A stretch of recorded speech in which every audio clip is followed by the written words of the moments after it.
Wells Fargo's biggest shareholder is Warren Buffett, and the Oracle of Omaha has a message. The bank's next CEO should not, I'll say it again, not come from Wall Street. Wells is recruiting new leadership for the second time since the scandal over the fake accounts in 2016. Those revelations dragged the company's reputation to an all-time low.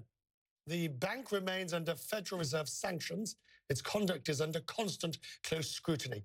And Buffett told the Financial Times picking a CEO from Wall Street would draw the ire of Washington. Indeed, in the halls of Congress, on this program, politicians have sent that message loudly. There's a systemic problem, and the problem starts on Wall Street. Wall Street executives who almost never hold themselves accountable.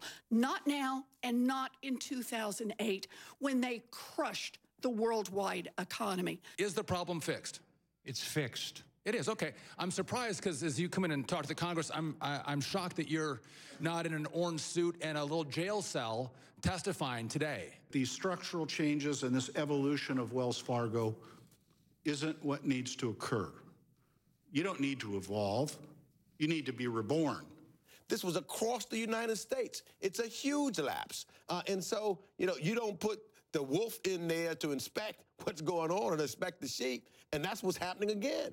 The elite, if you will, in Washington and Wall Street seem to play by a different set of rules. You enabled this fake account scam, you got rich off it, and then you tried to cover it up. Wells Fargo needs to start over, and that won't happen until the bank rids itself of people like you who led it into this crisis. Rana's with me, Rana Foroohar in New York. Are they right? Does it make sense to put a non-banker as head CEO of a bank? Well, I think in terms of PR, yeah, they are right. I mean, you just heard all these clips. I was down in Washington a couple days ago talking to Democratic progressives. People are still very angry about the legacy of 2008. I mean, what's kind of ironic here is that actually, if you look at the balance sheets of the big institutions, the Goldman Sachs, the JP Morgan, they're in better shape than they have been, certainly for many, many years.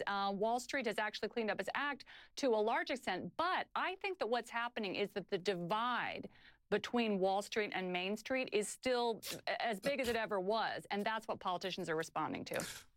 Right, but surely you need a professional banker to be the CEO of a bank.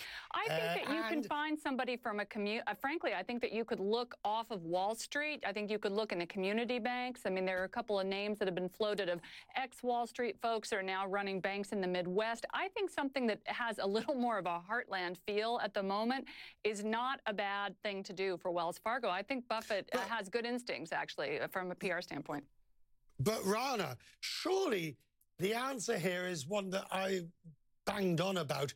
It is to split the chairman and the CEO's job. Getting I mean, it's fine to have a professional CEO, but have a non-exec chairman who's not from the industry, who's with integrity.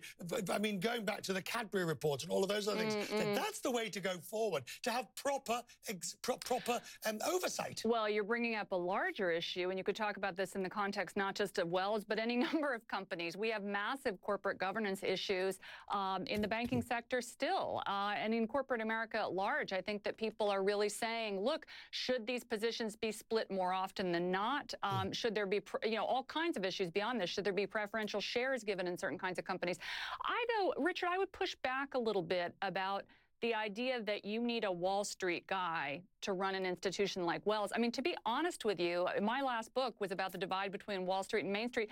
I think that banks could do with a little bit more Main Street, a little bit more focus on average people, their needs, and perhaps less wheeling and dealing, less of the stuff that gets them into trouble, and that tends to come from the street.